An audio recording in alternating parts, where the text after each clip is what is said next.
Hello, this is Tommy Franks. Welcome to the 4-Star Leadership Podcast, a product of the General Tommy Franks Leadership Institute and Museum.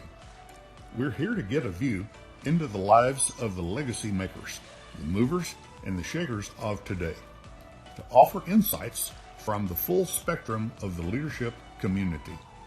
We'll talk to former 4-star students and explore their leadership development path.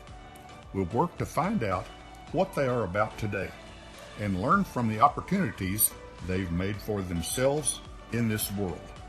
It's my distinct pleasure to welcome you to this podcast. Remember, leaders are not born, they're developed.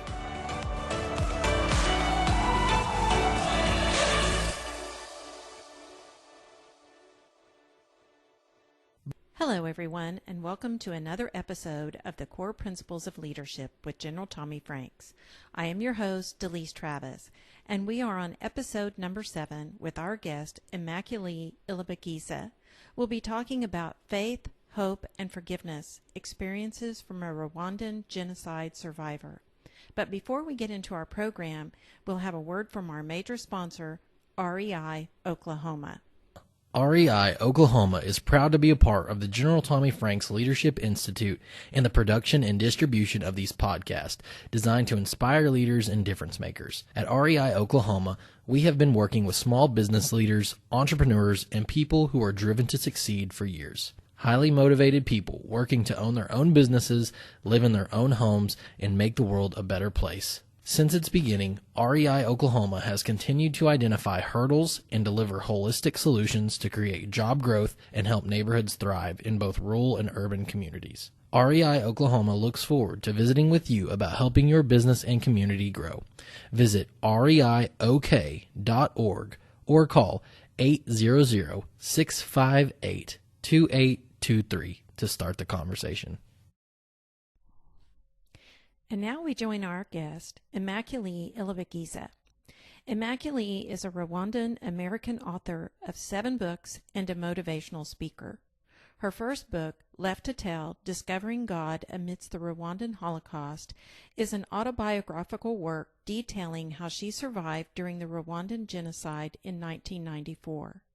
Left to Tell quickly became a New York Times bestseller. To date, it has been translated into 17 languages and has sold over 2 million copies. Immaculée's story has also been made into a documentary. She has appeared on numerous televised programs and featured in many domestic and international publications. Left to Tell has received a Christopher Award affirming the highest values of human spirit and has been adopted into the curriculum of dozens of high schools and universities, including Villanova University, which selected it for their one-book program, making Left to Tell mandatory reading for its 6,000 students.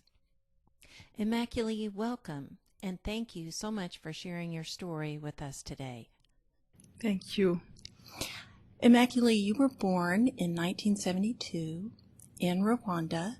Can you tell us about your area that you were born and your family and share your story with us? It's so inspiring. Oh, thank you. Yeah, I was born in Rwanda.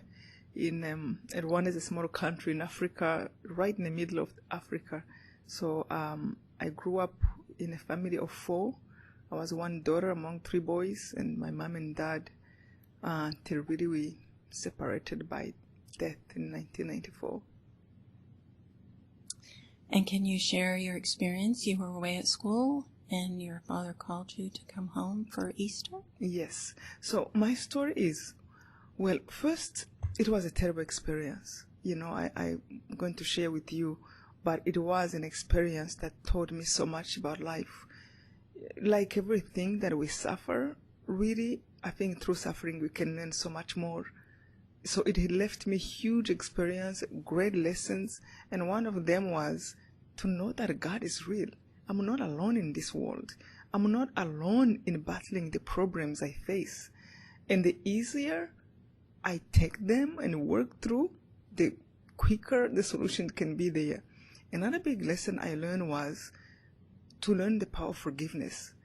Actually, to even understand what it was. Because many times before the genocide, I was a student in college, and I always thought, you forgive somebody who said something bad about you, somebody who took your pen, your book away, but not somebody who is trying to kill you or actually have killed members of your family, until I experienced bitterness, until I experienced hate, because I became that person who hated what they were doing to us.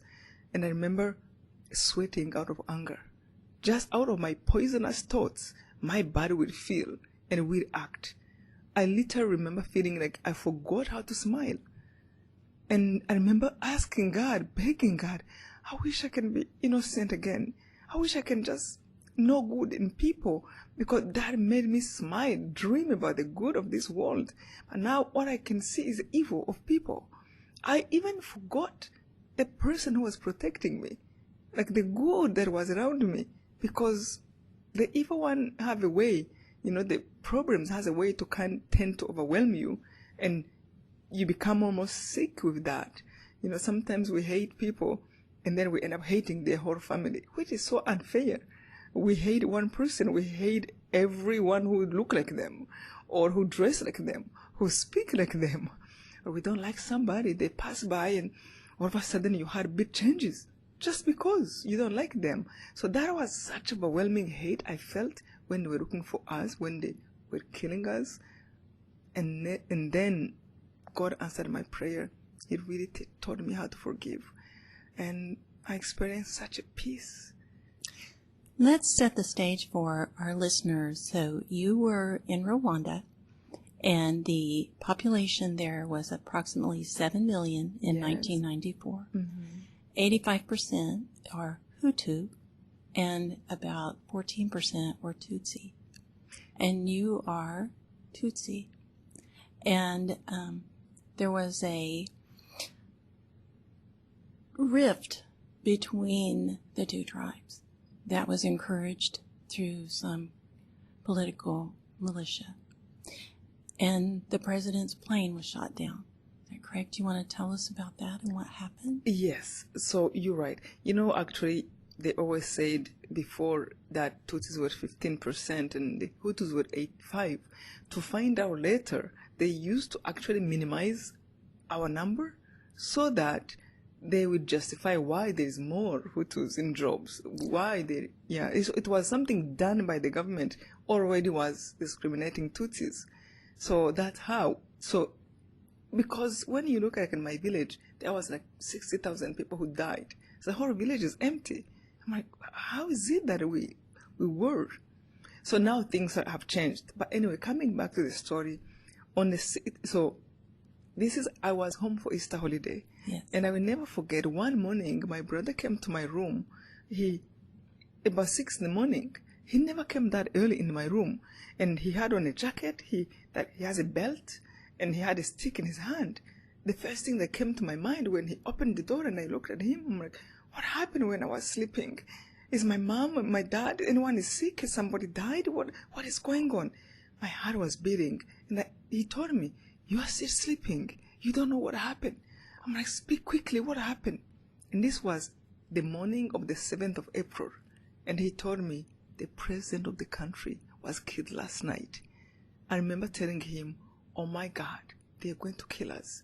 And he was Hutu. He was Hutu. And the Hutu blamed the Tutsis. They blamed the Tutsis. And now what we believe actually was the story, because we knew they were preparing a genocide. We knew this was coming. There was a radio 2 years before the genocide that belonged to the government, where the journalists, they used to act like they were drunk. They would say things like, one day we're going to kill Tutsis. One day we are going to make them pass through the water and go away from the country. And they will say, we are going to cut the tall trees. Because they used to say, oh, anyone tall is Tutsi. So they will say things like that.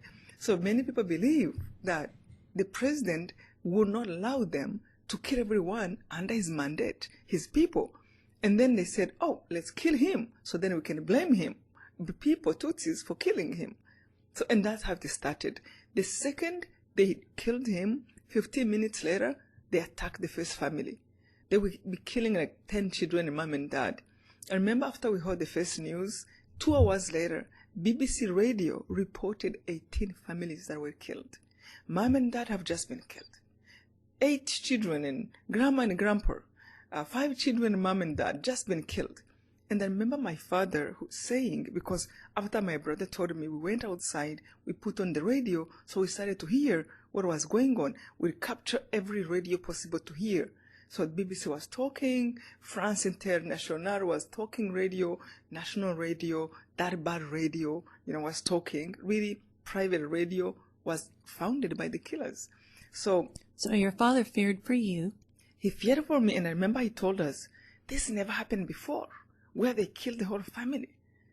And that's when we realized, and really that is why genocide is a genocide, is the attempt to kill the whole group of people.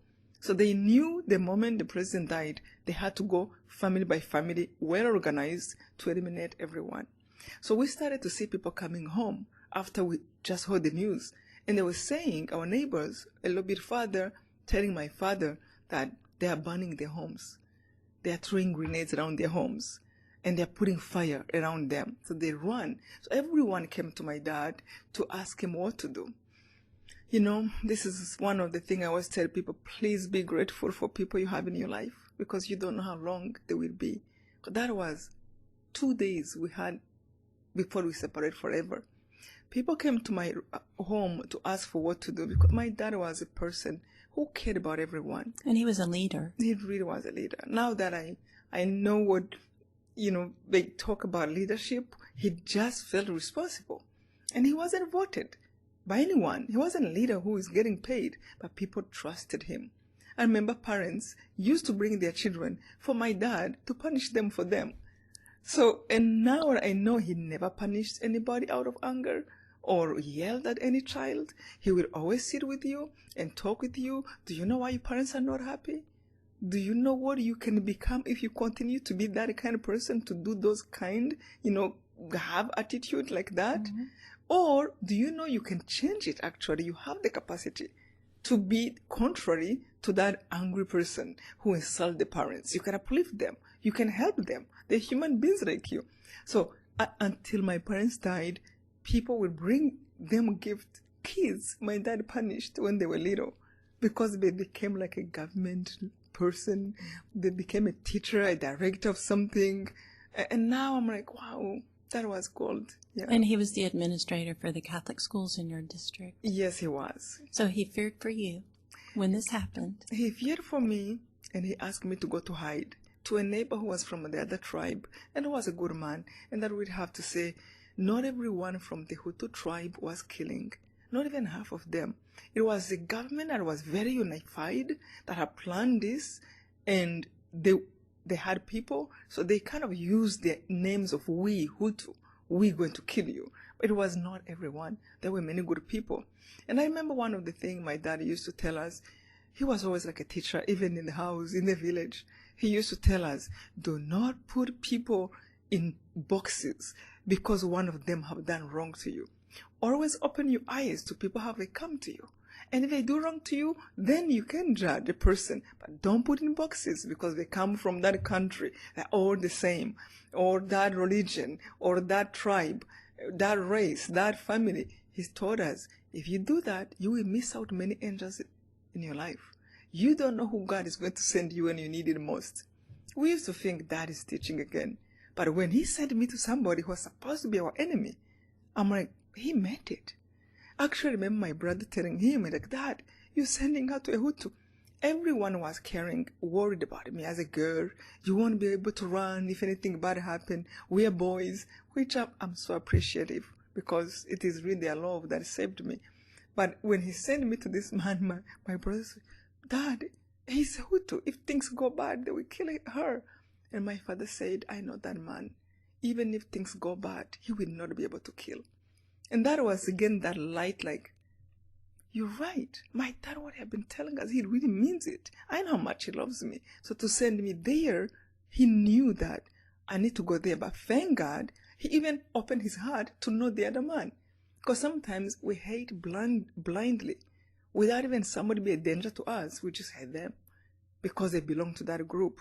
And that was something definitely that. He was a man of great character. And so he recognized that. He recognized God, yeah. And so he sent you there. And where did he hide you? So when he sent me there, another thing that really touched me, he handed me the beads of the rosary. I grew up in a Catholic family, and I knew faith was really important for my father.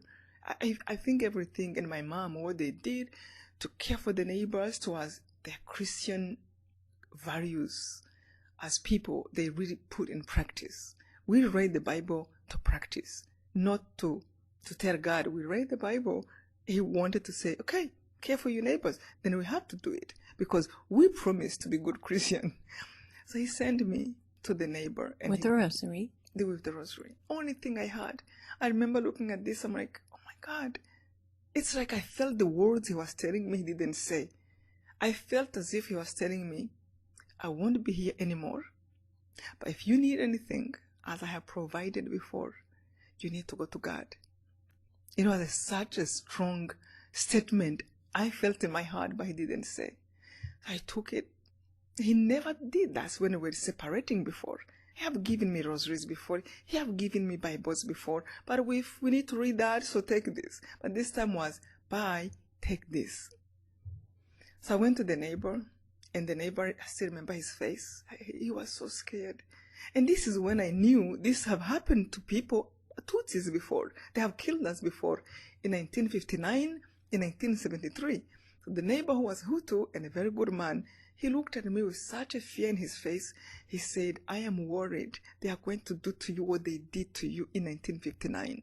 So my parents never wanted to tell us too much about evil that was done and against us. And I really appreciate that because I had a good childhood.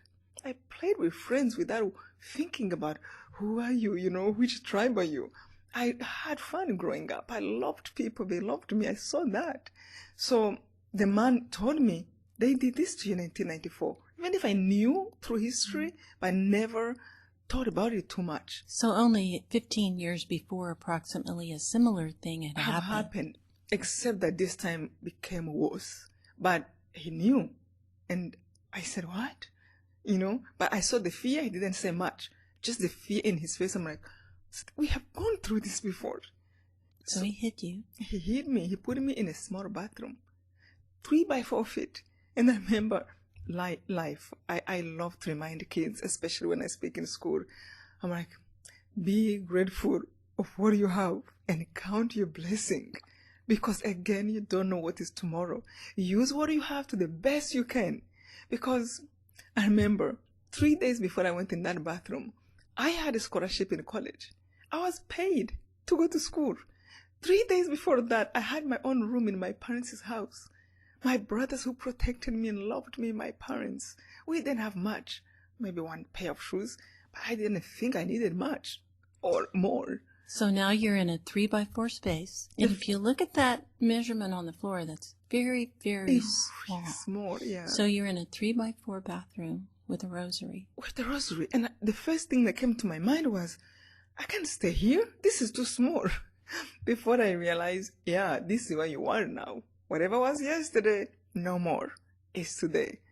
And that's when I'm like, oh, I wish yesterday then I had it so I can just love it. Because now this is my life. So I'm complaining. As I was complaining, the man came back with 5 more women. Now we had 6 people in the beginning in 3 by 4 feet. That was another moment that was like, oh, I was complaining it was too small for me. Now we are 6. So there were 7 total women. Any children? Later we became 8. Later. Yeah, he brought 2 more people, so we were 8. And the youngest was 7 years old. The older was 55. Others were 12, 13. But we really had to sit on top of each other. The man told us not to make any noise, not to make any noise, not to flash even the water of the bathroom until somebody else is flashing the water in the next bathroom. And he didn't even tell his family that you were there. No. He told us that he would tell them he lost the key of the bathroom. So nobody should know that we are there. He said 1 noise is enough for our life to be over. And that's when I started to appreciate the kindness. Yeah, we can change people's life by just a little bit of caring more. Because he could have just put us there. But he needed to help us how to behave so that we will not be found. he needed to even not to tell his children that we will not be found. It was, warming, heartwarming. Yes. So the great caring that he showed you gave you tremendous trust in him and what he was doing for you. Yes, he did. I saw his trying, his fear for us. Yeah, love has a way of really making a huge difference. So you were there for how long? We were in that bathroom for 3 months. 91 days. 91 days. I thought it was going to be 3 days. That's all he told us, actually. He said, maybe this will be 3-4 days.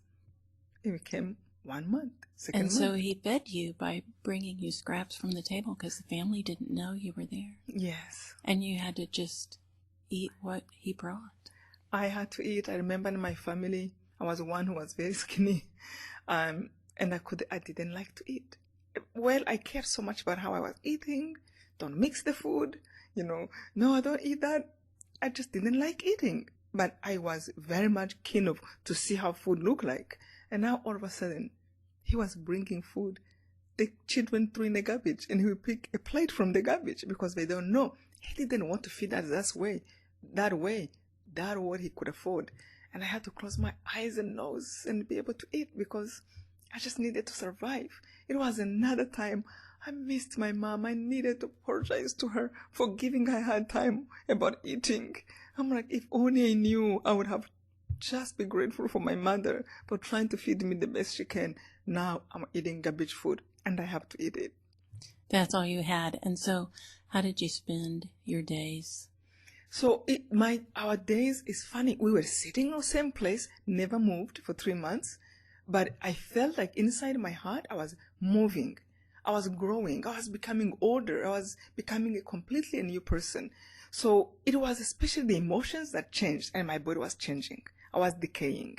I went in the bathroom 115 pounds. I came out 65 pounds.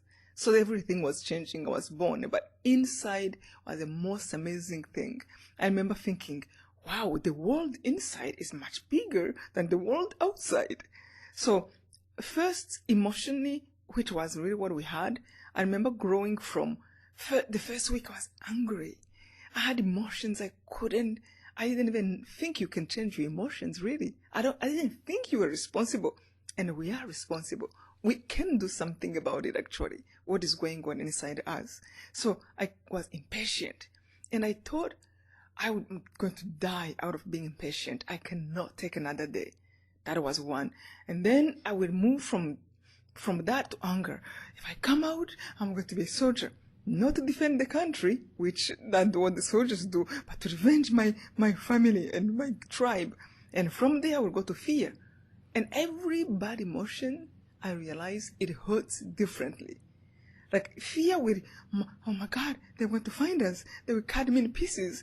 And my intestines will be burning and shaking, and I want to go to the bathroom. And then anger, I was a monster. I would be sweating out of anger. My heart would be racing faster, my blood running faster out of anger. I had a headache, every pain in my body. Then I'm like, how do you get rid of this? But that's what you do when you're angry. So I'm doomed for this. And I thought it was getting more. So the first week, it was very different emotions, and then it changed with different news. So the man who was hiding us, he brought us food. And I remember asking him to please put a radio outside of the bathroom so we can hear what's going on. I just wanted information. I mean, we have to be informed. I really realized how important it was. At least to know what to pray for, what to do. So he put 3 radios, different channels outside, and I couldn't believe what was going on. The leaders of the country, who used to tell us to be good to one another, they were out saying, get out and kill every Tutsi you can find. I remember one government minister, actually his daughter was my girlfriend, my friend in high school.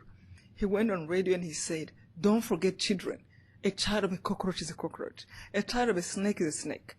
I'm like, this is a man actually who have a PhD. This is a man who is a father. What happened to him? It was also like another lesson that really I felt like God was teaching me.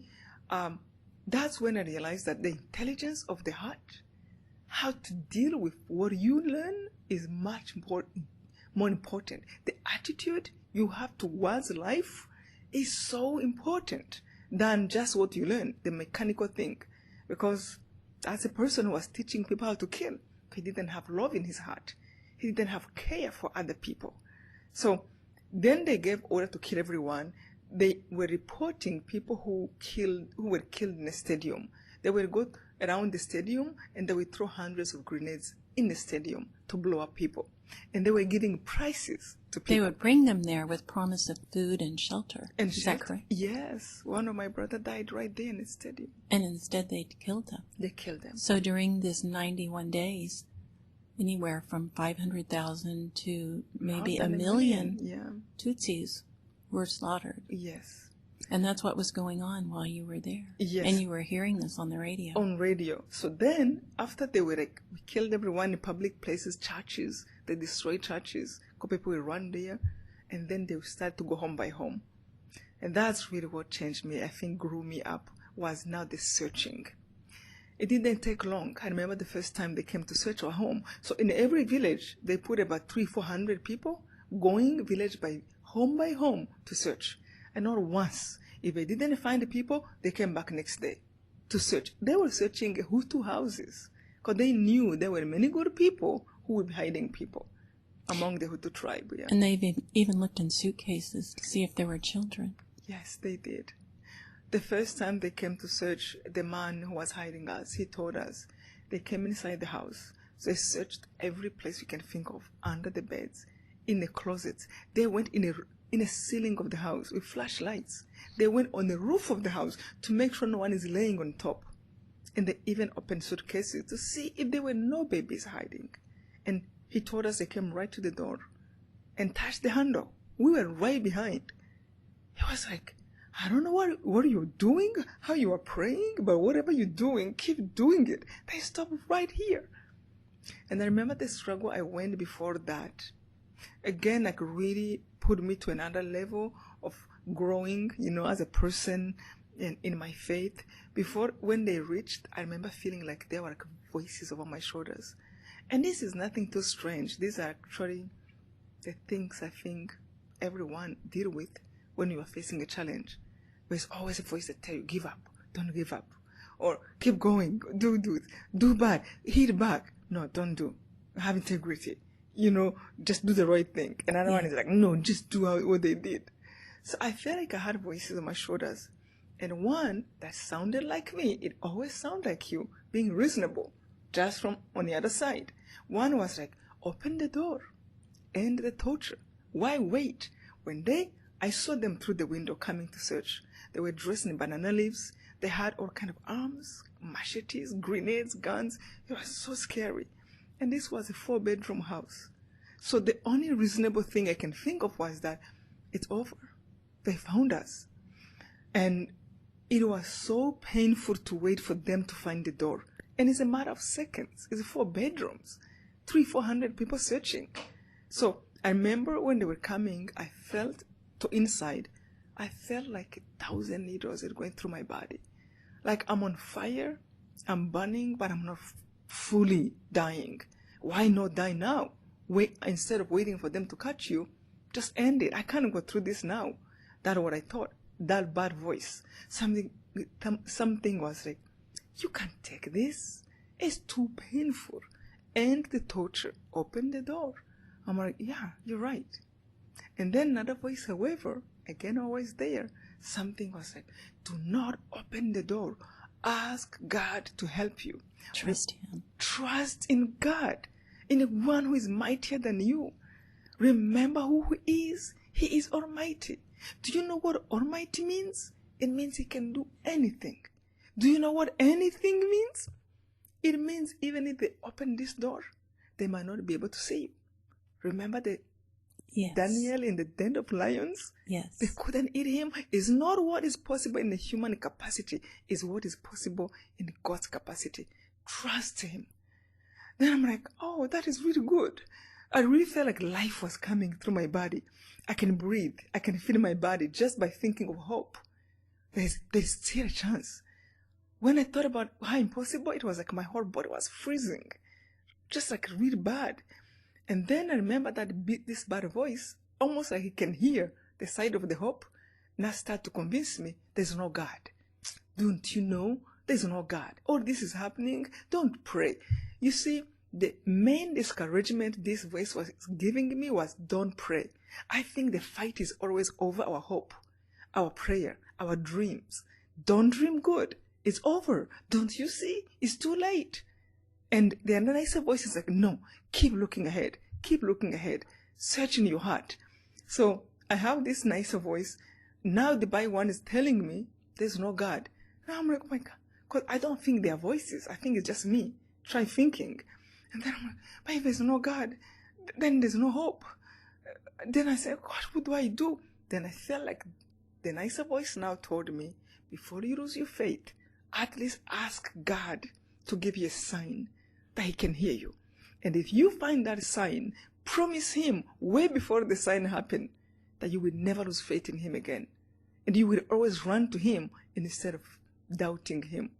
And I remember promising in my heart, if I get a sign, I promise you, I will never doubt you. I will never listen to that bad voice that doubt me if you are there. I will always seek. And this doesn't mean I will understand everything about God. But at least I will be seeking him. What he thinks, what should I do in him? Who he is, what he does, how he do things. And I remember asking God with every cell of my body. I remember turning to him fully with all my heart. If there is somebody who created me, just please give me one sign. If there is somebody who controls my breath, if there is somebody who put together the moon, the stars, the sun, someone who created this earth I'm standing on, I am begging you. If you can hear me, I want to ask you for something specific, because I didn't want to be saved and say it was luck. Because that bad voice was almost hanging there like, it's luck if it happened. It's not God who did it. I remember asking God, if you can hear me, I know you can save us many ways. Don't let the killers open the door. And I know I will die one day, so I'm not saying I shouldn't die, because we will all die. I just want to die in peace. Don't let me die like this. So if you can hear me, don't let them open the door of the bathroom. If they don't, I will throw myself in your hands, and I will always seek who you are. So I fainted after that. I didn't hear anything for 5 hours. I was like frozen. I thought it was 5 minutes. And that's when the man opened the door. I jumped. I couldn't look at the other ladies. I don't even know what they were doing. My world was just what was going on inside. And he came. So it's him. It's not the killers. And then he said, he asked us, you are still like that? They left a long time ago. We're still like this. I'm like, what happened? He said, they came inside. There were 300 to 400 people. They were dressed in banana leaves. I have seen them through the window, and they went in every place. That's when he told us they went under the beds, opened the suitcases, in the ceiling, on the roof, and lastly they came to the door, touched it, and one of the killers looked at him and said, you know what? You are one of us. You cannot hide these bad people. You are a good citizen. You can't hide the enemies of the country. And he turned around and he left. And walked away. And walked away. So the man that when he said, I don't know what you are praying, without even talking to me, to us, but whatever you are doing, keep doing it. I don't know why they stopped right here after putting everything else upside down. That was the moment I was like, oh my God, God is real. I will never be alone again. Even when I'm silent, I can talk to him in my heart. You can be tortured and you can be having a conversation with God inside. You can be talking to him and he will hear you. That was a new day. To trust God, to believe him now. But I realized also, since I almost lost my faith, even if I grew up praying, I don't remember one day in my family, nor one day actually, we ever went to sleep without praying together. As a whole family. My dad would always say, come. We had a cross, a picture of Jesus and Mary on the wall. We all knelt down since I was born. So faith was a part of my life. Even when I say this to my friends we know each other since I was young, they always tell me like, you always loved God. I'm like, no, not the same way. I loved him in a bathroom. Not the same way I came to know him. Before it was part of my life. That's what you do. I grew up But this time I was like, shaking me up. Hey, I'm really here. So I asked the man to give me the Bible, and I started to read because I wanted to know, why did I almost lose my faith? There is something I'm not getting, or I didn't know fully. And I need to certify my belief in God and really tell him, I believe in you, nothing can move me. And I remember thinking, the bishop might go astray, the pope can go astray. I will never lose faith in you. A pastor can lose his faith. That's not my business. I will pray for them because you are my God. You are not them. It was separation where I trusted people. Now I need to put trust in God fully. So I read, and the thread was not over. But I remember reading so many good things. I will read how to forgive. Oh, forgiveness was almost every page of the Bible. And I remember God saying it in another line, revenge is mine, not yours. He is a just God. God will correct what is wrong. And you don't want to be corrected because it hurts. And God will not tolerate evil.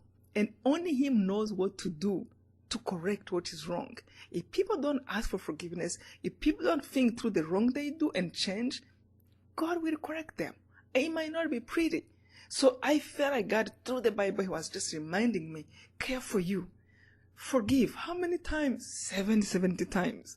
And then I will go through another page. Love your neighbor, your enemies, and pray for those who persecute you. No, how can I pray for them? This is bad. But I'm like, but I need you. I need you. You are only one Almighty, so I need to listen to you. Even thinking, I remember thinking, when we have friends, we need to be correct to them. That's when a friendship can blossom, because we are real to each other. How can I tell God I'm His friend when I don't do what He tells me to do? And He's my God above just being a friend. This is not good. So I remember one time actually I closed the Bible. I'm struggling with that anger, but prayer made me feel good. I would read, felt good. But again, they're coming to search over and over. So it was always like, run to God. And this is funny. Anytime they came to search, I told God, I forgive them. I forgive them. I'm like, why am I forgiving when they come? Because I didn't want to be in trouble. Or like maybe when I die, or maybe I didn't want not to have fully the protection of God because of my anger. So whenever they leave, my anger will come back. So one time I remember thinking, I need to think seriously about this forgiving thing. So I remember picking the rosary my father gave me. And I said, let me say the rosary. So the rosary really is like the summary of the Bible. It's nothing. Is every bead just represent a prayer. And to say the whole rosary is coming from the beginning of the angel Gabriel coming to tell Mary that she's going to conceive until Jesus dies, until He goes back to heaven. It's a whole organized prayer. I said, let me say it. And I remember when I said the rosary, one takes like 25 minutes, just like you have to say this prayer here on this bead. I'm like, I feel like I moved from hell to a place of peace. For the first time, I spent 25 minutes in prayer. Then I said, I may do this again. So I end up doing the rosary throughout the day, from morning until night. But remember, a part of the rosary is our Lord's Prayer, our common prayer. So I will say, Our Father, like almost 200 times a day. And it really gave me peace. But I remember anytime I reached the part that said, forgive us our trespasses, as we forgive those who trespass against us. I'm like, oh, I can't mean that. I don't want to say that. But if I mean it, it means that I'm condemning myself. Do to me as I do to others. And if I don't mean it, I am lying to my friend. And my friend can see in my heart. He knows what I'm thinking. And if I lie to him, every friendship will go wrong if we lie to each other. What am I going to do? So I had a better idea. I started to skip that part of the prayer. I thought, this is good. I got it. You know, it is so important to be sincere to God. I really feel like in life, we take God almost like some kind of like magic or like idea or some kind of air that is passing. You just like walk in the room, then you're good, you're done well. God wants us to be sincere. We are created in His image. And He is way better than us. And if we want our friends to be sincere to us, we want to be sincere to God. And He's perfect. And He can feel our feelings. He can read our hearts. He can even feel our inclinations when they are not kind, when we are manipulative. He can feel all that. And we, to deserve His blessing, we need to be what I would call have high integrity that really comes from inside. Be truthful, be honest in our actions, but in our thoughts also, and always want to be better. So with that, it was so clear to me. I need to kind of like relate to God in my way of acting. Then I'm like, He can see everything. He knows I'm lying to Him. So let me at least be sincere. Any friend will appreciate honesty more than lies. I'm like, okay, so let me just skip this part. I know God is good with me. And that's when I felt that God was working with me, now changing my heart. Because at least I'm being sincere. Because when you lie, then it's like covering the poison. And then you never go there to dig it out. So I kept praying that way, skipping the part, thinking that God is good with me. Now at least I'm sincere. I'm saying the truth. Until one day, I remember I was about to skip the part. Our Lord is pray again, forgive us. And I felt as if somebody was kind of like touching me on, touching my shoulders. And something was reminding me like, hey, I hope you know our Lord's prayer is not man-made. It's Jesus Himself who gave those words. If I were you, I wouldn't try to edit His prayer. I'm like, what am I going to do now? I mean, because I so much wanted to be sincere and now I'm aware God can see everything, I couldn't fake anything. I know He's there. He's watching my every, emotion inside. I'm like, what do you tell God? Like He didn't know what He was saying? That doesn't fit in God, I know. I just read in the Bible that God knows everything inside out. Jesus didn't know I will go through this. He's God. And I want Him to be God. I want Him to remain powerful because I need to count on somebody who's more powerful than me. So I can't take away His power. So if He said pray this way, He must know what I can go through because He's my maker. He knows me more than I know myself. So instead of telling Him it's impossible, let Him ask Him to help me. So I felt literally like as if Jesus was telling me, you don't need to know how to figure out everything. All you need is to ask me for help, including even changing you. Just ask me to help you. That's all. I don't require superpower. Just you contribution, you participation, and then ask me to help you every step of the way. I will work with the weakest person. And then I'm like, okay. And then I changed the way I was doing things. And then I remember literally going to my knees. I don't remember if I actually went on with my body, but that's what was going on in me. I put my hands up. I went on my knees and I asked Jesus, help me with humility. Help me. Help me to forgive. If you say pray this way, that means you knew what you were saying. My job is to respect you. But in all honesty, I don't know how to forgive somebody like that. But again, if you said it, you must know it's possible, even if I don't know. I asked Him, help me, and I told Him, I'm going to put back the prayer as you said it.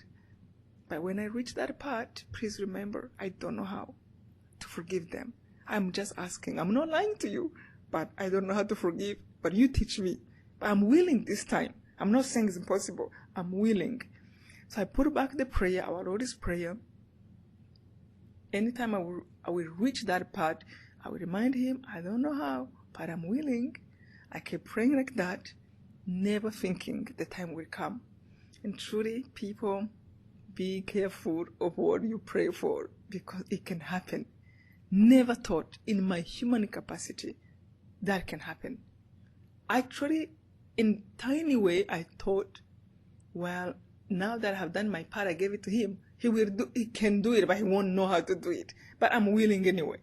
One day I remember I was praying the rosary and I reached a part where we meditate when Jesus is dying on the cross. And I remember just like, forget about the crosses we see in churches. Doesn't even have blood. Just, wood, like He's just posing there. I want to take Him like my brother, my father. I went through everything in the Bible, reading what happened. Oh, he didn't eat. He was hungry all day. They beat him in the morning after Pilate condemned him. And then his weight falling down, the cross over his shoulders and bleeding, blood all over. He must have been swelling, dust in his wound. And now he have nails in his body hanging on the tree. And I remember the more I thought about him, I'm like, you know what? My suffering is small. Yours is really bad. And you are not coming. You're going to die. I'm still in the bathroom. I might survive. But you are going to die. This is really bad.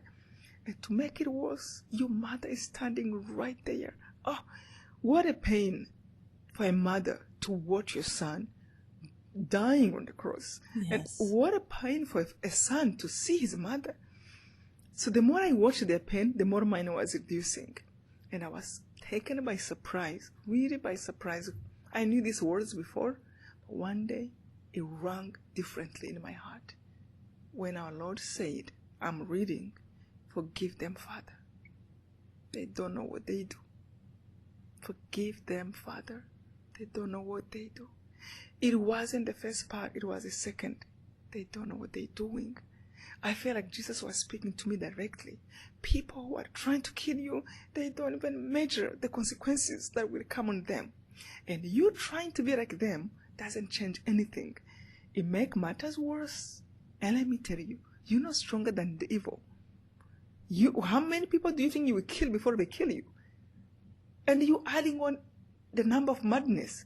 It was as if all of a sudden the world was divided in two parts.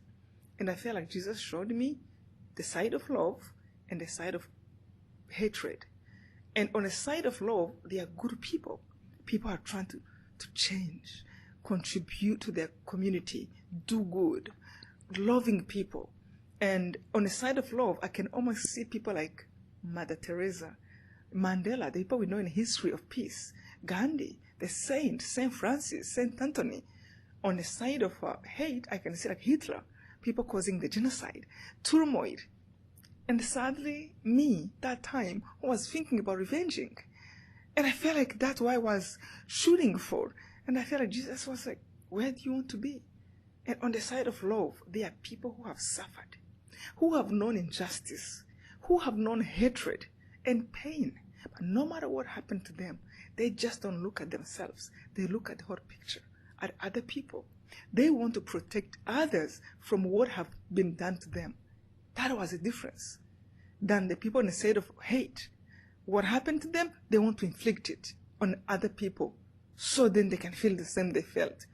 I'm like, no, these are not my people. These are my people on the side of love. These are the people I admire, not this. I'm like, how did I end up there? And literally, I felt like physically I'm moving, going to the side of love, and I felt like a huge luggage was lifted from my shoulders. I felt so free. That was the first thing I felt, freedom. Freedom from hating. Freedom from wanting to inflict pain on others. Freedom to think of me. And to think actually in a good way. Not just in causing other people to pay for my pain. But to construct, not to destruct. You know? It was such a level. I felt like healing in my body. Even just in my body. Because before I was like, I will do this. I will do this to them. And then I will stop thinking about that. And I will start again. And I will do this. I'm like, it's like an obsession. The anger I had. I can't even get rid of it. It's still continuously playing in my mind. But when I came to the side of love, it was like, I'm done. Now I have to think about what am I going to do for my life. That's when I felt I can trust God fully. Now that the anger was gone. It was like a veil was unveiled. And I can almost look into my future. I'm like, if I get out, what am I going to do? And I felt options were right there now on my table. Well, you will have to find a job to support yourself. Then I'm like, where am I going to work? I'm dreaming now because I see possibilities. Then something was like, you might work with people who speak English because most of the people speak French. Your people are killed. And the other tribe, you don't know who you're going to meet who might be a good person. So you will have to be careful. and most of French people are dead. And we were listening, hearing things like the government of France that time was kind of helping the people killing. So I'm like, I'm not even work with the, French speaking. Then I'm like, I don't know English. And a part of me said, well, you can learn English. Then it is almost like I have a conversation inside myself. And then I said, but how? I'm in the bathroom. I don't have a teacher. I can't even talk. Another part of me answered, but you are talking right now. You can learn the same way. You can teach yourself. I am here. I can help you. Literally just speaking from inside. Then I said, fine, I'm going to speak. It was so clear and it's so funny. Like 5 months later, I worked with the United Nations and my interview was in English. And in that moment, I can see that I will have to work with an international organization. I never worked before. I was in college before, but it was so clear that's what was going to happen. So with that, I asked the man who was hiding us to give me a book in English and a dictionary, English, French, so that I can start learning English because it was clear what was coming and I better start now. I didn't want to take a chance. So when I asked him to give me a book in English, he thought I was going crazy. Even the girls in the bathroom, they're like, what's wrong with her now? But I can't tell them what is going on inside my heart. I started to learn English in the bathroom. When I see students, kids, and saying like, we don't have this, I'm like, you have everything. You are in America, especially here. And in Rwanda too. You really have your will. You can use. I took a book. I don't even remember the title of the book because that was not my interest. My interest was put together a phrase and learn words in English. So I started to, like, I. And I will go to the dictionary. What I means, me.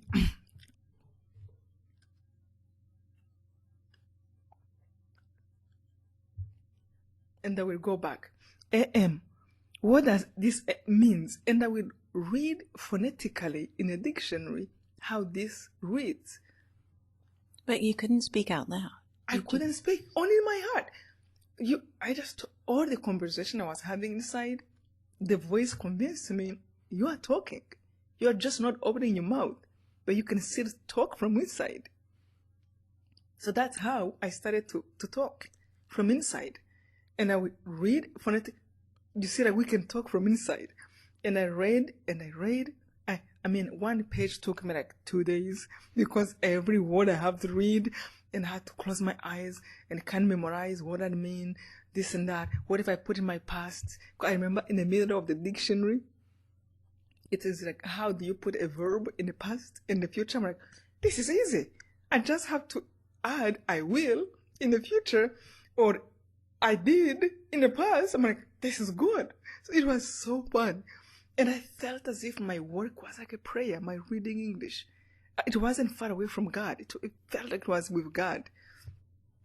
So I learned, and all I wanted, of course I couldn't learn English fully, but I was able now to say, my name is, I come from, I went to school here, I lived in this district, I was in college, like all the little phrases. So you imagined all the questions they would ask you.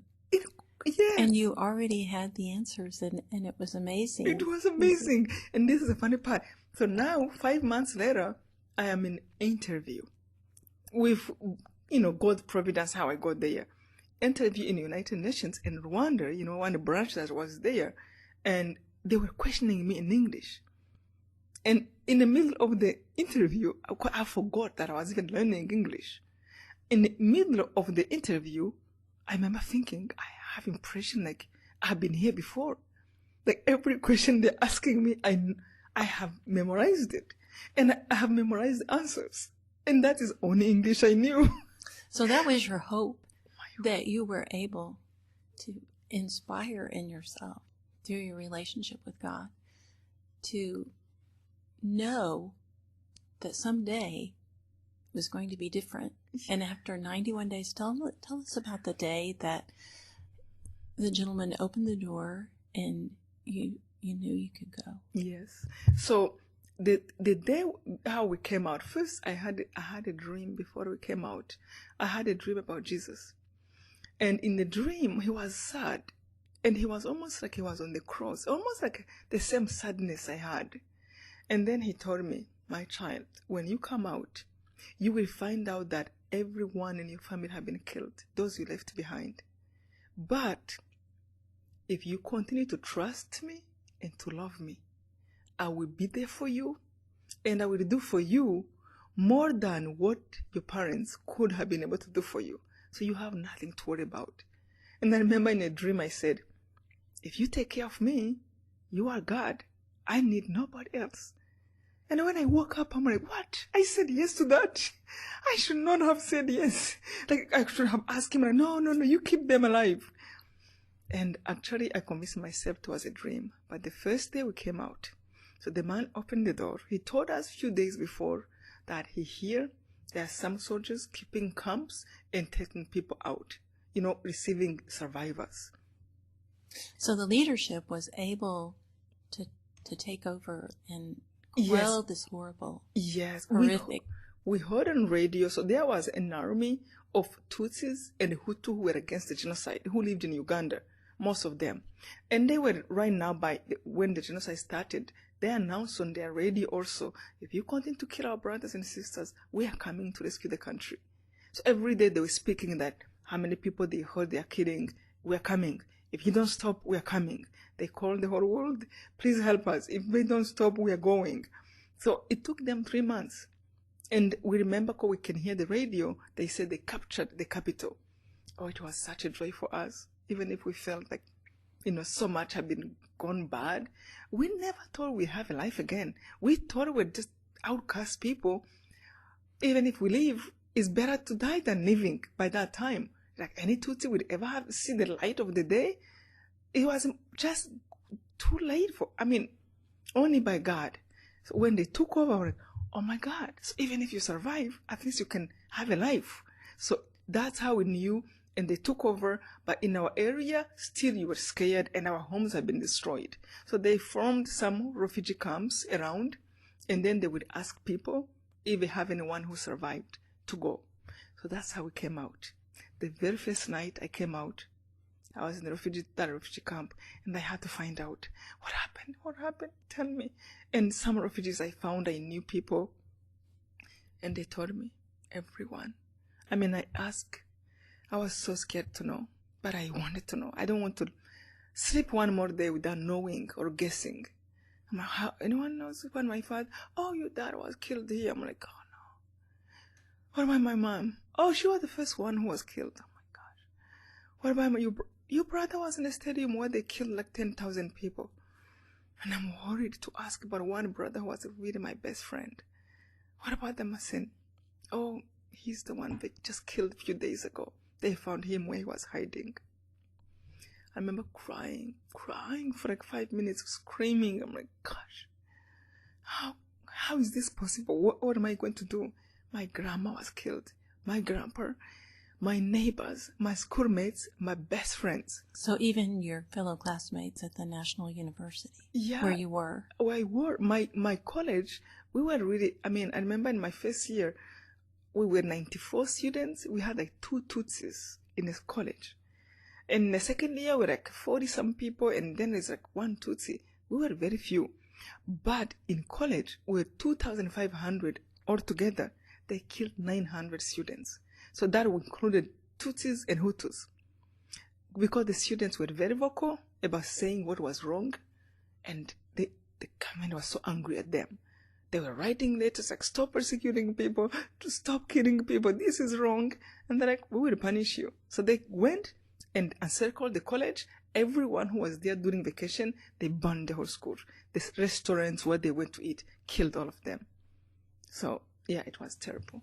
So you went to a refugee camp? Yeah, a refugee camp where I stayed like 3 weeks, and I met a woman. They were sleeping outside, really, because they didn't have no homes.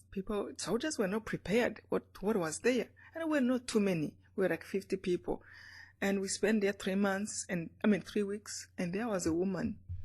I learned so much about this. And it's such, again, like suffering teaches you lessons you never forget. So there was a woman in a wheelchair. She's the one who took me to her home. And she came to me and she cried, grabbing me. And she told me, your mom have given me like something like less than $1 to pay her school fees. Like 25 years before, when her mom didn't have money to pay her school fees, my mother gave the family. And she told me, I am not going to leave you here. I will take you to my home. And I remember at that time I was so trusting in God. And I remember telling her, I cannot go if I don't know you. I am not just going to throw myself in the hands of anyone, just so. Because even if we trust in God, that means we have to also, God is a light in our hearts. He doesn't want us to take just like accidents and risk without thinking, So I told her, look, I don't know you. Thank you. I'm so glad my mom did good, but I'm here. I will stay here. She came back next day. She was like, you think this is your life, but your life is over here if you don't come with me. And she goes like, give me anybody you want, if to make you feel safe. I was like, that's a good, good suggestion. I took 10 people I just met in the refugee camp, and she took us to her home in the capital city, and that's where she actually she was in a wheelchair. I thought she was covered by dust. In Rwanda, when you are in a wheelchair, you are working on unpaved road, at least that time, so you were full of dust. I couldn't think it was the person who can save my life again. And that was another time I said, God, what my dad told me, do not judge people. Always open your heart to know who people are before you judge them. And if somebody's bad, take distance. But if not, don't put people in boxes. At every level, we'd have to do that. And she had a home. But there's another point that really helped me. I felt like God was there. He is with each one of us. When we really want to do good, when we want life, God can help you, give you ideas. You just your heart have to be open to suggestions from heaven, and just be alert and let God suggest to you. So I remember when I was crying, and I just find out everything that have happened. And again, my human part from the bad voices, like, life is over. You think you know God, but life is over for you. Look what happened. And really, obviously, that's what it was. I remember crying for like 5 minutes. And after that, I felt as if there was a voice in my heart again, a nicer voice, and almost like hugging me. And something was like, don't cry, don't die, don't crash. The journey of your loved ones is over here on earth, but not in heaven. And you know more than anyone, there is heaven, and it is eternity. And it's much more beautiful than what is here on earth. And your journey is not over yet. And you don't know how long it's going to be. It might be one more day, one more hour, 1 year, 10, 20, 30, 40, 50.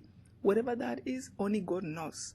What is in your power is to take every moment as a gift of life and use it to the best you can, as if it's the last. That's wonderful. And I felt he was telling me what to do. It's up to you how to choose to use your life, either to love or to be hateful, to be kind or be mean. But if you choose love, if you choose to be constructive, if you choose all this positive, use your life to do good, I will be with you, and you can ask me anything you need. I will give it to you. And I felt he was also telling me, you don't even have to ask for too much. Because if tomorrow you are still alive, I will be there too. So just ask for what you need today, you think you need. And when I think about it then, I remember all I needed was, today I need a meal to eat. So if I went into super dreaming, like I need a house, I need a car, I didn't know what I was going to use them for, because I needed so much more right there. And I wanted to be simple and to ask. I wanted clothes to change. Like God wanted me to be simple, really, just tell him like a child who is talking to Father. I literally remember making a list. I'm like, I need shoes, I need soap, and I need cream for my body, lotion, because my body is dry, and I need a comb for my hair, a brush for my hair. I would tell God these little things today. And it's so funny how one thing will come. Like tomorrow somebody will come through the refugee and we'll be like, oh, I brought you this t-shirt. I brought you a sweater. I'm like, I wrote that on the list to my God. And then the next day, the needs were bigger. I'm like, okay, God, so now we have food. Thank you for sending all this. I wish I can have a home. It's really sunny during the day. Just like, instead of complaining, let me turn my needs into requests. It's so easy to say like, life is miserable. Look how bad things are. More than, what can I do about it? What can I ask? What do you need? More than complaining and blaming and wanting to do bad. And that was so good. So the next day, I was like, I need a room. And I will not take anything for granted. Because sometimes you think, if I need a room, it comes with the bed and the bed sheet. So I was like, I need a room to sleep in. And I need a bed. And I need a mattress. And I need a blanket. And I need a pillow. And I almost laughed when I was telling God. And God, I love to write my thoughts. Would you please give me a notebook? And I would need a pen too. So I would like say little things like that. And then the woman came in my life. She took me to her home. So when I was there, I feel like I'm here and I'm really asking blessings of our family and thanking God for that. Then I'm like, okay, so God, thank you so much. You have given so much. So now I need a job. I don't know what to do, but you helped me. And again, I feel like God was there like, okay, so go out, look for a job. I will be with you. You need to do a resume and really do it good. And that job, it might last a year or even a month or whatever that is. Just do what you need to do today. Don't go into fear. I am here. I will defend you. I will be with you. And it was like laugh. It was the best time to interaction with God when I depended on Him fully. Because so many times we think like, I can do it myself. And then things go wrong. And we don't ask Him much anymore. Until slowly, more.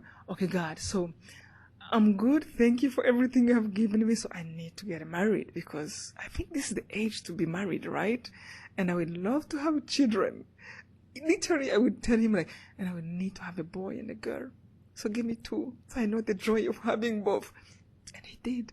So God is really good. Oh, I wish people can just trust Him. And I need to remind myself all these things many times. Because when I feel like all things are good, I move into my plans. I'm like, hey, wait. Talk to Him about it. And remember, it's not just what you're capable of. Do what is good. What do you find to be good in the eyes of God? Will what you think is good, not just for you, but for other people. And that was a miracle of writing my first book, Left to Tell. I started to write, and my voice and some friends, they would tell me like, you are not a writer. How can you write a book? I'm like, I have got to know God. He's almighty. All I know is one thing. I need to make sure that I'm using my life constructively, and I know to love people because they are His children, whoever I am with. I don't even need to go to dream about far away. Just people I am with, am I helpful to them? Am I caring for them? Am I loving them? Am I living truthfully with them? Am I contributing, to them? And if I love and I'm praying, I can dream what I want, God will give it to me. So I wrote a book without knowing anyone who ever wrote a book. And I couldn't tell people now because they were discouraging me. And people would say, you don't know, English is not really your language. I'm like, I know, but God have many people who know English. They will help me. He will send them. And I'm not kidding. I remember 3 months. I wrote the book in 3 months. And during those 3 months, the hardest thing was not writing. The hardest thing was to fight the negative voice. You can't do it. You're not from the US. Nobody will care about knowing your story. Oh, that is too small. It's so far away. I'm like, but God cares about me. The same way these are beautiful children of God in this country, and He brought me here, the same way He loves me, and the same way He wants us to be a family. So, go back, devil. Don't suggest to me this voice. And I wrote 3 days after I finished writing the book. And during those 3 months, just to fight that bad voice, I had to fast. I was praying every day. I was going to mass every day. I just wanted my spirit to be in a good place. And I wasn't visualizing big things. I just wanted to be good to the people I was with. I was writing a book to help people I was working with. I was working again with United Nations. I got married. I moved to the US in 1998, and I work with United Nations. And so my people in the room, sometimes I would see people crying because they didn't get a promotion they wanted, because maybe a friend doesn't look them good, someone is going through divorce, and I never take anybody's pain lightly. Whatever is for them is pain. It's all relevant. Right? Yes, it is. So I will go to them, I'm like, hey, this happened to me, and really God was there. So anytime I told somebody what happened, they were like, and you are smiling? And you are here? So then what is happening to me is nothing. I'm like, what is it in this story that gives people joy over their problems, that bring them back to life? So I wanted to write for those people, really like 10 people. But I wanted to give the best I can for those 10 people. So I wrote my first book. I'm fasting. Just God help me to finish. And please, God help me, introduce me to a publisher. How do you go about publishing? How do you take a book from computer to Barnes & Noble? And 3 days after I finished writing the book, I met a man who is a writer in a conference. Wayne Dyer, who became my angel. And he asked me, first he asked me what is, like, where do you come from? Because we were online like many people. And I'm like, I'm from Rwanda. And then he goes like, first he asked me, where do your accent come from? I'm like, I don't have an accent. But he told me, I told him I'm from Rwanda. And then he's like, do you know what happened there? I'm like, I know. Where were you? Or he was quick and to make me talk. I'm like, I was there. And what happened? Where is your parents? Where is your siblings? He knew what had happened, but I told him in 2 minutes, like, they're in heaven. I'm okay. I'm good. I'm here. I hid. And then he digged more. He goes like, and then what makes you smile after what happened? I told him, there is heaven. It doesn't end here. I just hope to do my part. And then he looked at me. He goes like, have you thought about writing a book? This man helped me to publish the book. We separated. He went to Maui and I am in New York. And he helped me through this distance to introduce me to the publisher. The book came out 2 weeks after. The book was New York Times bestseller. I didn't know what that meant. And he wrote the foreword. The foreword, yeah. Yes, and I love what he said about you. He said that you live an elevated level of spiritual consciousness and you raise the level of all that you encounter. And I have to say that would be my experience. Oh, you're so kind. And you inspire so many people with your story. Oh, it's horrific. It's inspiring. It's amazing. It's so many things. Oh, and so you live in New York. I live now in New York with my family, yes. And you have how many children? I have 2 children. God gave me what I asked for. A boy and a girl. A boy and a girl. And their names are? Nikki, my daughter, Nikisha Black, and her brother, Brian. Yes, and how old are they? Oh, they're big. They're in college now, both of them. Oh, they are? Yeah, so 22 and 20. So you came from not knowing English and teaching yourself in this 3x4 space with 7 other women by mouthing the words. And then you wrote a book. And now you've written 7 books. It's an amazing story. It's so inspiring. And I was wanting to know, we have many students who come through our leadership program.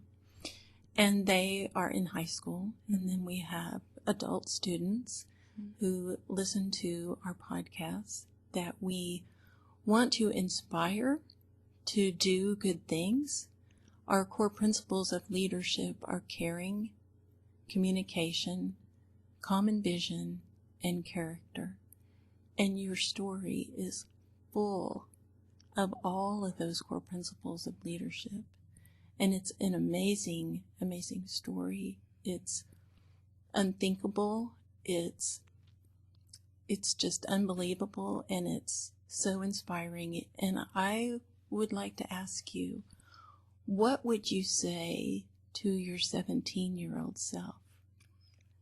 or your 22-year-old self during that time before you went through this horrific situation and a tremendous spiritual and personal transformation? That is a really good question. You know, believe it or not, one of the simple and main thing I really could have tell myself that time was especially not to undermine the power within me. Not my power, the power within me, I think from God. Not to undermine my contribution, my words, my wisdom, my sharing, my caring. Because sometimes young people might say like, oh, you know, I'm young, I'm even a kid. Just like if you see wrong, say something. If you think you have something to do. And just my contribution, sharing my thoughts, my ideas. I think that could have changed a lot because I saw what God was able to do through me when I was able to act. I always felt like there's some people maybe who are supposed to, you know, the leaders are supposed to make decisions to tell us what to do. So the time I need to listen to my instinct inside and be a part of this and save people, even just in a refugee camp or in a bathroom where we're hiding. I felt like I couldn't anymore count just my parents' will, or I would tell the pastor, would you please put the radio outside? That alone changed everything around what we're doing, how our life was saved, or listening to that voice within, like, I need to learn English. So to listen to you, to trust that instinct, and to trust God above all. If I knew what I know now, I would have been reading the Bible more. And my 20-year-old self, 18 years old self, to really be grounded in God and apply the principles. So many times I see people, and of course, example of myself, when you're trying to understand what is forgiveness. I can't forgive. I don't think it's possible in my situation. And after you go through mountains and turn back and you go like, oh, actually, it was the best thing ever. So in the first place, if I just believed God, I would have been, let me forgive, just because God said so. So obedience to God's law and searching my faith is so important. And to truly, the moment you know there is God, find out why and how. So like search Him, seek Him. Like these are not small matter. This is our future. This is us. We live by the principles of God, but also heaven, our heaven depends on how we act here on earth. So like to search faith and be serious about it from the time you are a kid, at least if you have to deny, then you could say, I have searched, it's not real, but I have done my homework. So then you can have an excuse because it's too important. And to just be a part of, even if you have to lift that stone, if that is the strength you have, just be a part of that contribution. So be a part of the solution. The solution. You know, you can have a beautiful car is parked. If you don't use it, you will never know what it's capable to do. So I feel like my young self, just act. And don't try to be, especially to be jealous. It's okay to want to imitate another person who is doing good, but never be jealous of the other person. Like, oh, I want just to stand in their shoes. You are where you're supposed to be. You are perfect. With your strength, with your wisdom, and you grow in wisdom. But with what you are enough. Just do what you can. One of the perfection of God I really love and I admire and I love in my prayer when I'm conversing with God is to see how you put people in a country, even in a home, everyone will be inspired to do a different job. And each one will contribute to each other. Sometimes you go like, somebody's a constructor and they really love it. Another person is like, I just love cooking. Another person is like, you know, I was always wanted to do electrical stuff. And then they complete each other. Another person dream, I just wanted to teach people spiritually. So we complete each other if we let people be free. Yes. If we do what we're supposed to do, what we feel inside, you don't want to be that person. You don't want to fight to be in their shoes. Just contribute with who you are. Allow yourself to flourish and be happy and appreciate every moment, especially, and appreciate people, what is done for you. When my neighbors were killed, the first thing that I regretted was, I wish I have taken more time to look in their face, to appreciate them. I missed even them saying hi from far. I was like, oh, my neighbor who used to say hi.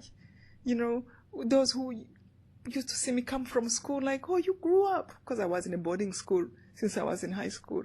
They were just amazed, like, you grew up. And I will visit many of them, but I'm like, I wish I had visited them. I never thought they would ever die. They would go away. And especially to be grateful for your parents. Again, when you have parents, you think like, I was born, they were here, they will always be. But they're really a great gift to have. My brothers who were there to support me, to be with me, I was never bored because we're playing, we're on vacation together. Now you have to look for a friend because you don't have your family there anymore. So family is so important. And people to appreciate and to forgive and not to think of their misery, their sins, their weaknesses. Please see their strength and be grateful for what they do and they are. One thing again, towards my family, I really regretted. I did regret it. It's not like, oh, I wish they didn't die. Of course I wanted, but what can I do? It happened and it died. It can happen. But one my regret was, I wish I've told them more often, especially my mother, how much I loved them, how much I saw what they did for me. I took for granted. If my brother was here, and what I have done many times after the genocide that really helped me to heal from that, I used to write them letters. I'm like, I really loved you. I never told you enough. It was not easy for me. Dad, all the time you contributed, you supported our family. I knew, and I just never thought about thanking you because I grew up, you were doing it. And I thought it was given. But I really appreciate you for your protection. And I will write to my mom, all the sleepless night, all the worries you have had for us. Everyone who say, I have a headache. Mom is like, what is it? Or Mom, my arm is hurting. Where is it? Oh my God. To be a mom is like to be a martyr. Is to be a hero. Like the pain. If my dad was not home, my mom will not go to sleep. She's like, where is he? What if something happened to him? How will we know? The food, make sure the food is warm. No, don't make noise. My dad is sleeping. She worried about everybody's clothes. And I remember I used to say like, I don't think I can be a wife. I don't think I can ever be like my mom. And this is just hard. And this is pain. If my brother went to school, my mom is my son went to school, did she get there? Who worries about 20 people when you have your life to worry about? So, yeah. I remember one time I had a dream after my mom died, and in the dream I saw her, and I was telling her, Mom, I really loved you. Mom, I really know what you have done for the family. All the things you have done, all the pain you have carried for everybody. And she would be like, I knew, I know. I'm like, no, I really did. I'm sorry I didn't tell you. She's like, I knew. And that gave me peace. But yeah, if I had my mom, I would remind her how much I loved her. And I just wish to tell people, please be grateful to people who are in your life.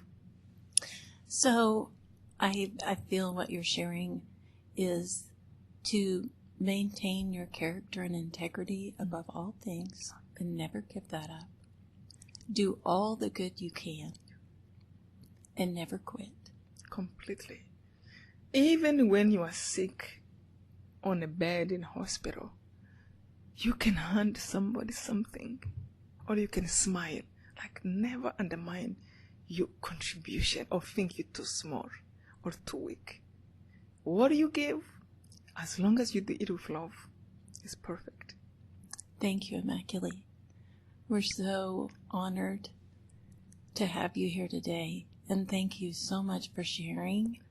I think it's a wonderful leadership story about character and integrity and caring and tremendous communication and common vision is what so many things that are our principles that we teach are here. And it's just a beautiful story. And thank you so much for sharing with us today. Thank you so much for having me. It's always a joy to see what you do and what you communicate to people, how you care for the young, you care for your community. Such example, good example. And I love to see the museum of General Frank. Wow, what a life. What a life. What a life. And how inspiring. Like, I want my family to come and see, because the trouble we go through, as long as we keep moving and we keep loving, it will do good even after we are dead. Thank you so much. And we love having you here, and we'd love to have you anytime. Thank you. Hello, this is Jay Zacharias with the General Tommy Franks Leadership Institute and Museum, and I would like to tell you about one of our partner sponsors. His name is Justin Krieger, and he has worked as an independent insurance agent at Krieger Insurance Agency in his hometown of Hobart, Oklahoma since 1999. Justin is honored to help with the annual Celebration of Freedom event and has been a board member for the General Tommy Franks Leadership Institute and Museum for many years. He is also a fifth-generation farmer and rancher in Kiowa County, where cattle, crops, and even insurance is sold with a handshake. Give him a call at 580-726-3076 or come by the office if you would like to speak with Justin Krieger or Kathy Langford about insurance. We are thankful to our customers and friends who have supported us through the years. Again, Justin would like to say how honored he is to live in such a great country and how proud he is to help sponsor these podcasts. Please enjoy the rest of this podcast experience from your friends at Krieger Insurance Agency. Thank you again to REI Oklahoma for making this podcast possible. For nearly 40 years, the board, staff, patrons, and supporters of the nonprofit economic development REI Oklahoma are committed to expanding Oklahoma's economic prosperity, earning the reputation of being one of the most comprehensive economic development organizations in the country. Business loans, training workshops, business consulting, and networking opportunities, as well as technical assistance and even commercial business space are made available to Oklahoma entrepreneurs and small businesses. For low and moderate income individuals and families, down payment and or closing cost assistance is offered. Learn more at reiok.org. This has been the 4-Star Leadership Podcast. Now it's your turn, 4-Star listeners. Follow us on Facebook, Instagram, and Twitter, and let us know what you thought of this episode. Be sure to give us a 5-star rating on Apple Podcast and tune in next month for our next episode that airs every last Friday each month. Go be great.